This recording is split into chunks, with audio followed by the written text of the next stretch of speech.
So I didn't really expand on this. It's kind of depressing, but this is why I did all the work up there, to direct that water away. Because what was happening is it was coming down here, and you can see the watermarks right there, coming down into here, this whole area, and just destroying it. Now this was, I do remember this was not in great shape before, but it has gotten a lot worse. And we'll probably end up removing a bunch of wood here.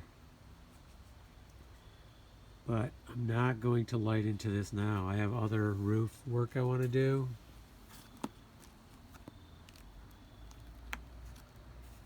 Although it'd be nice to get this done too. But we really need to go do that other roof. And then who knows? I don't know if I'll come back to this spring or in the fall yet, or if this is going to be next summer. Either way, it can't be ignored too long.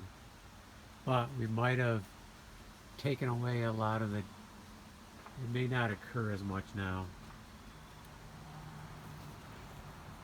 So that's what happens when the roof water is not directed correctly.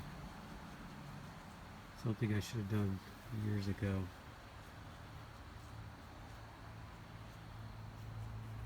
And this is the other problem. It's taking away the paint. Over here we have some paint loss, but what it is the old paint, we couldn't get it scraped off, and then in the hot sun it tends to flake. So we'll take, that's not bad. We can take care of it, scrape all these areas and give it a fresh coat, and this will look really good again. This is what happened to the side too, and now it looks good. So yeah, it is, you know, continued maintenance, but this is the stuff we really need to stop. So hopefully with our roof change we will. And maybe what I'll do is put some aluminum over here. Well, in fact, this may be enclosed. I'm still debating that. Enclose this whole area and have the roof coming off this way. Okay, let's get to our other roof job.